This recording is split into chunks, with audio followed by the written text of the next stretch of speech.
Hey there, I'm Lisa Niven Kelly here for Beaducation.com, and in this video I bring in my pal Rita Pannulla from ImpressArt, and she shows us how to make the most amazing ring dish. It's super simple. She is brilliant for coming up with it. We bring her in through Skype because she lives on the other end of the country, and it works out really well. I think you are gonna love it.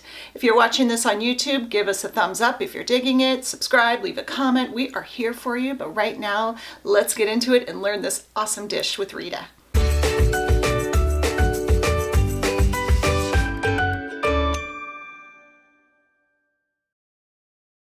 All right, without further ado, I'm going to bring in my friend Rita. There she is.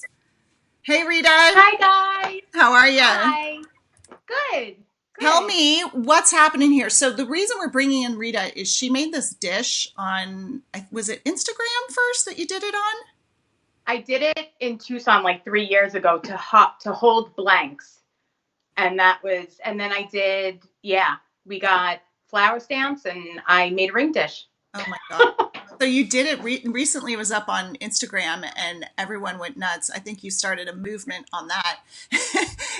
In our Facebook group. If you're not in our Facebook group, please do come join. It's Beaducation.com, metal stamping and beyond. Just answer a couple of questions and we let you in. But people have been making it over there and going nuts. So I asked Rita if we could share her video, and she said, how about I just go live? And I was like, perfect. Let's do it. But this dish is really fun. So we just got in Alchemy 1.25, 1.5, 1.75, and 2-inch blanks. They're now up on the website, and I put a link down in the comments. And those are really, I think, great sizes. Rita's going to talk us through that for making this dish. But we also are looking into getting 2.5 and 3-inch blanks. So stay tuned. I've made a bunch of dishes ever since I saw this, and I think the Alchemy works great because it's a nice heavy metal, but it's about 18 gauge, so it's thin enough that you can easily manipulate it.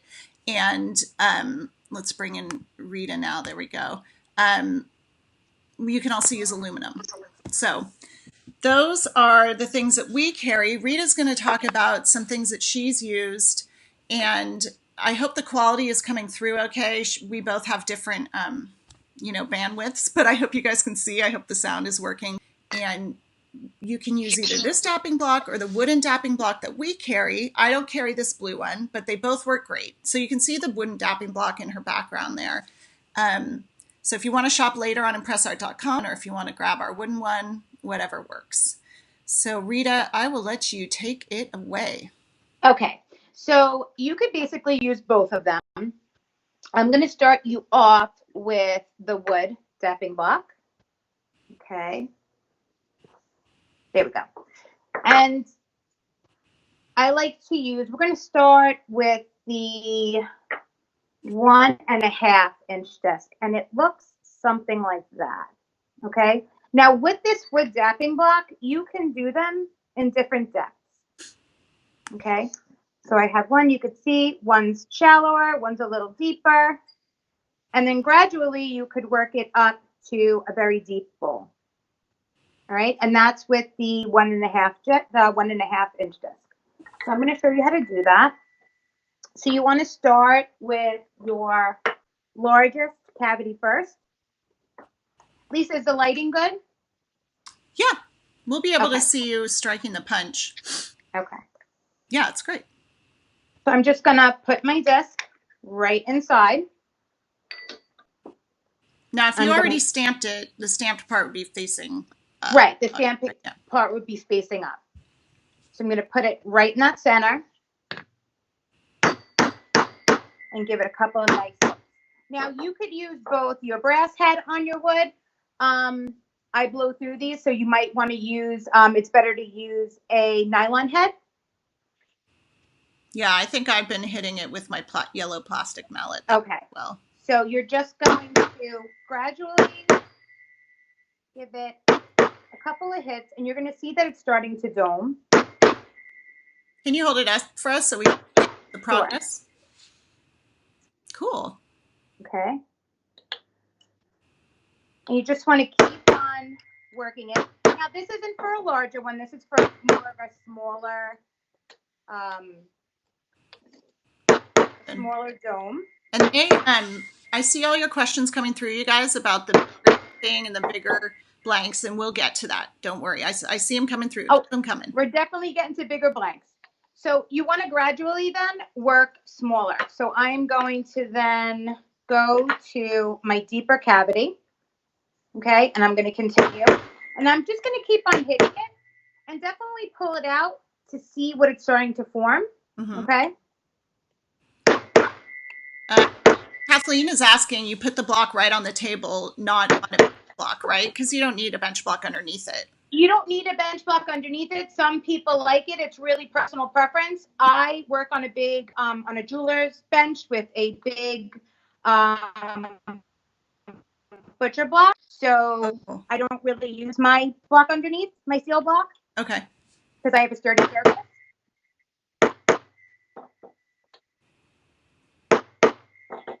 And then I'm going to move to my third cavity. That's cool. I wasn't going through all the cavities. I just left it shallow. I'm dumb. I'm going to make mine deeper. Well, you could do that. I'm going to show you that's easier. But if you want to do something that's deeper. Oh, wow. Mm-hmm. You would go through all of your cavities. Now, remember that this is a tin-based alloy, the alchemy. Mm-hmm. So it's very soft. Yeah. So it's much easier to manipulate than a brass, a copper, or an aluminum. Yeah.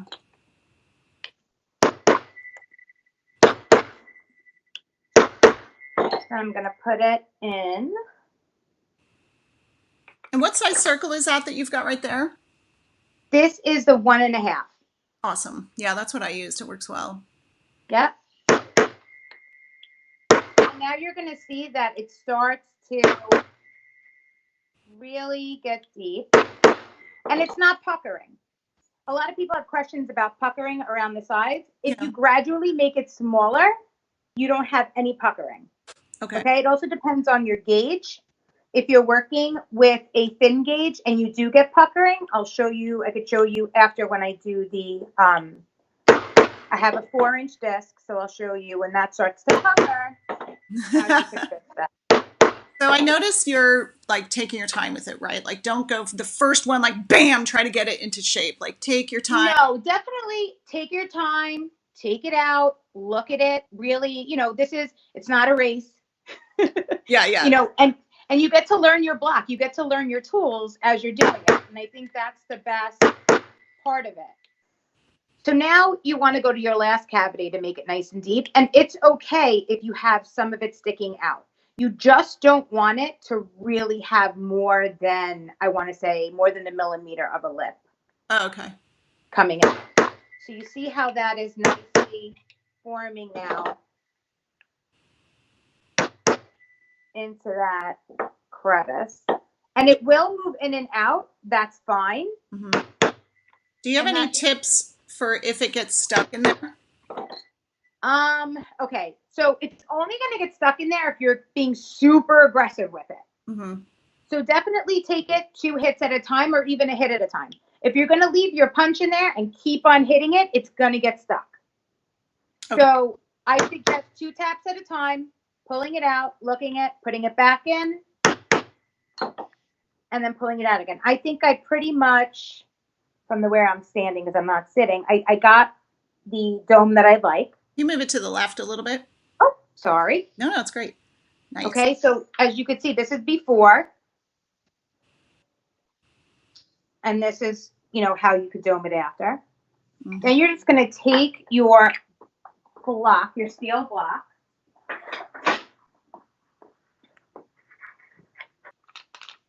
So I'm going to come back in. Also, one question, Rita, sure, that I want to grab. I'm going to try to put it on the screen and see if this works.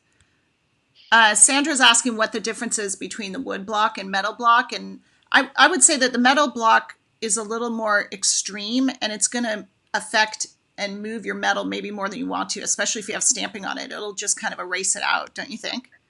Yes, and it depends. And it depends also where you're getting your your dapping, your metal dapping block, because I know, Lisa, I own yours. I own the Beaducation one, and it's a beautiful set, and I use it. A lot of sets that are on the market that are on the cheaper end, they will mar your metal. And what I mean by mar is you'll get a bunch of shadowing from your punch and from your connect and from your dip. Yeah, where the wood is really soft, so all it's right. It's like working with, if you want to flatten metal and you don't want to affect it, you would use a plastic mallet or rawhide instead of a metal one. So that's a big difference. It's the metal one's really going to change the shape or the pattern on your thing. All right. So then you're going to take a chasing head. I'm going to use my multifunction from ImpressArt. Okay. And you're just going to, in a circular motion, just start hitting the top.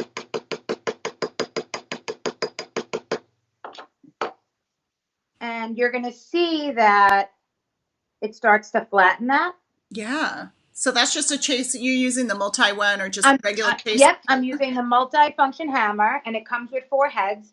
And I'm just using the chasing head. Okay, cool. Yeah, we sell some chasing hammers. Yep. So any chasing head, and you're just going to go around in a circle. Take my hand away from there. And really flatten that out. This also could be used as a base. Yeah. So if you don't want to just make, if you don't want to just make a bowl, like a little ring dish or a bowl, you could flip it over and you can put your other disc right on top, a bigger disc right on top of it. So it's kind of a stand for your ring dish. And you can use a GS Hypo and glue it together or rivet it. Yeah, that would be like the other one that you had. You just glued that little guy in there, right? Yeah, I just glued this one, this little one. I just glued a blank to the bottom.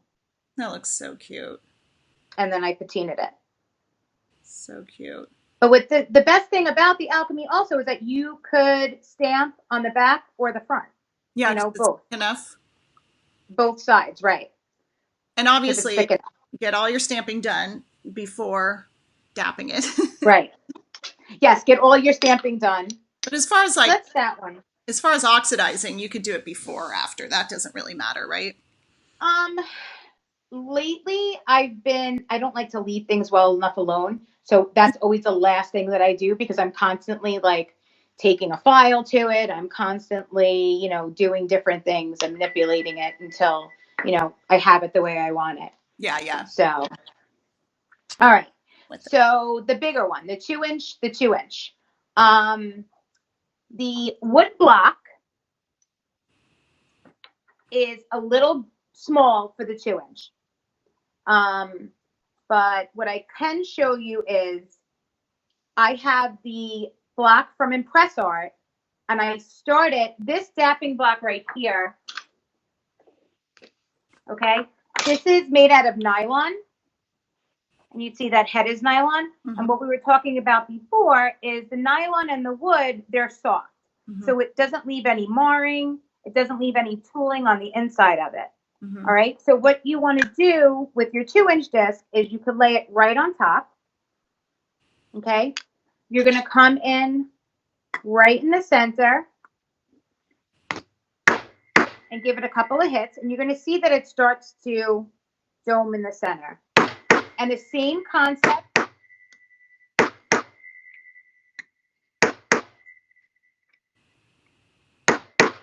with the wood dapping block. It's just one dome size. Okay. So your 2-inch block, you could start with this if you have this one. And it's going to look a lot like that. 2-inch. Okay. Okay. And that's a 2-inch. Now, you could start it in here if you want more of a cupped shape. Mm-hmm. You're going to come right back to your wood. Okay. And then you're going to start your process all over again. And the biggest one? And the biggest one first, working its way around. Cool. All right. Now, Should I show them the big one, Lisa? Do it. Blow their. Okay. This is my new favorite toy. And we have it coming. So what she's about to show, go ahead and bring it in. It's fine. So it's so big that the monster. It's like 8 inches by 8 inches. And this is ginormous, and it is fantastic and fun. I think, Rita, like the divot bowls and that are what, like 4-inch and then smaller? What's that big? Yeah, 4 inches and smaller. So I read a couple of your comments and your, oh my God, my blank is puckering. So I went ahead and I just cut a 4-inch disc out of some scrap metal I had laying around. It's copper. You sawed it out? No, I used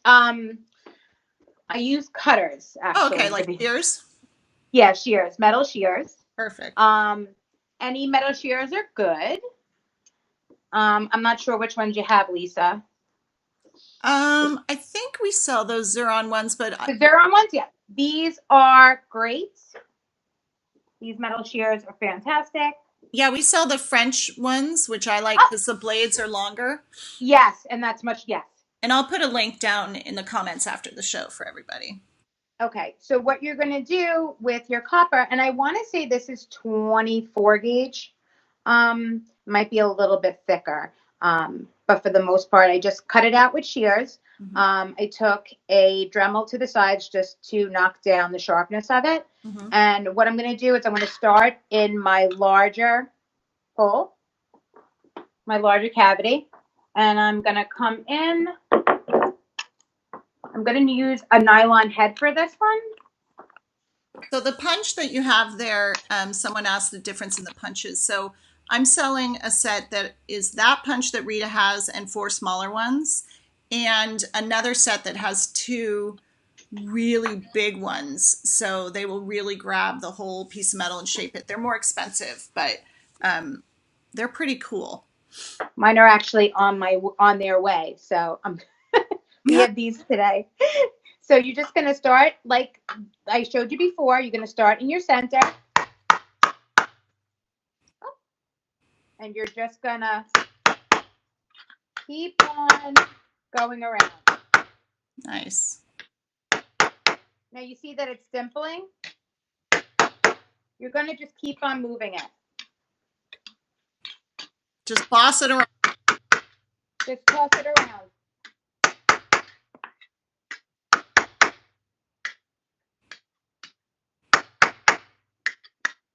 And with copper, if you had annealed it first, it would be helpful, huh? Yes. Yes. Okay. Especially if it was a thicker gauge.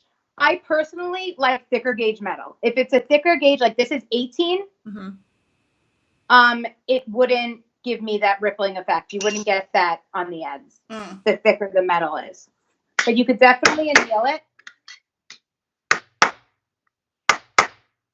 But now with those puckers, does everybody see that? How you get those out is you're just going to move it slightly. Put your wood punch right on that pucker and just really just reform it. You see that? Mm-hmm. Okay, and you just keep on going around.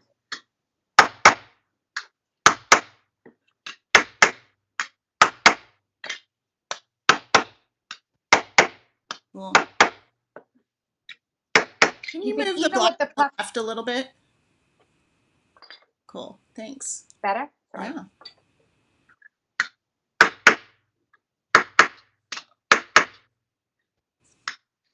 It's so funny that have stopped coming in because I think people are doing what I'm doing, which is like getting closer to the screen and staring at it and just being like, oh, that's so cool.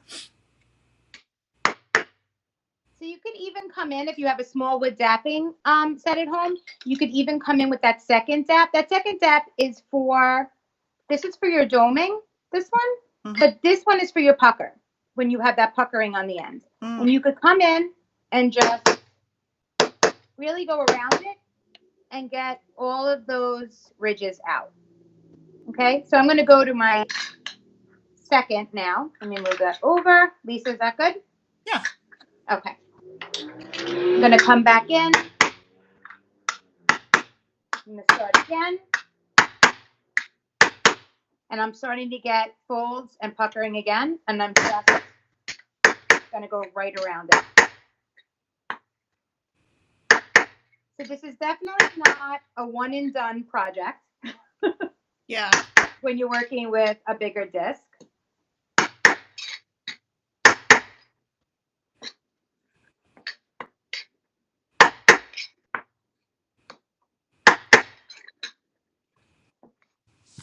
And I know some people like the puckering. They feel that it gives a little bit of an organic feel. So I guess really you could also anneal it at this point, right? If you really wanted to keep going. You could, yeah, you could anneal it if you'd like. I don't know if everybody has a very well ventilated area at home. Yeah. You know, so it's going to take a little finesse to get it to where it needs to go. I'm just going to finish going around. And you really just want to take that little one and just go over where it's puckered. And you're just really just going to knock that out. Okay? And then you're just going to keep on forming it. So cute. Okay? And then the same thing. You're going to take it. Once you've gotten it to the concave look that you want, and you are going to take your chasing head, take my nylon head out, my chasing head in,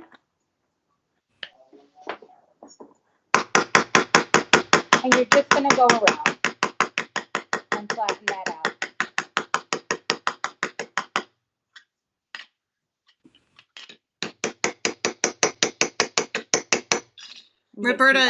Roberta has a good question. She said, I can't tell for sure when you use larger cavity, you're talking diameter or depth? It's diameter with these. Okay. Okay. It depends. These are all basically the same. These are different depths. Mm-hmm. But you want to start with the largest circumference first and then work your way down. So you could pretty much make them, you know, really make them your own. Yeah. We have questions too about, again, the difference between the metal and the wooden block. And you definitely could do it in a metal block. The metal blocks have a more drastic bowl. But again, you're going to be, when you're using metal on metal with your piece in between, you're going to be almost erasing out some of your stamping, right, Rita? Yes, definitely. That's, yeah. Okay, cool. So that's why we like the wood. When you're using the steel inside the cavity, it kind of smooths your metal out. And what happens is if you have stamps in that area, it's going to kind of just... For any texture. Any texture is going to wipe it away. That's why we like the wood. Okay, awesome. What else do you guys want to know? Everyone's really digging this. They're like, this is so cool. Oh, I wanted to read Elle's comment because you're going to love this. Where is it? I'm backing up. She says, well, Rita, you did it. For the first time in months, I feel like I'm going into my little studio to play. Thank you. Aw, you're welcome. That makes me happy. You've inspired the people, girl. Okay, so if you guys are watching this on the replay and you have questions, leave a comment. We look for about a week. After that, you know, it's hard to go back through everything, so just send us an email at cs@beaducation.com. Or Rita, if they want to get in touch with you with a question, how can they do that? You could definitely find me on Instagram or Facebook at Rita Pannulla. And you could send me a PM and I'll answer you as soon as I get it. Sweet. Sounds good. Everyone says thank you, Rita. I know Rita can't see the comments, so that's why I'm trying to read them out to her so she can feel the love. And yeah, good. Everyone enjoyed this. Enjoyed it, loved it, loved it. Thank you. Thanks, girls. Thank you for having me. Awesome. Okay, well, we're going to sign off. Thank you so much, Rita, and I'll call you later, girl. All right. See ya. Thanks again. Bye, guys. Okay, everybody. Bye-bye.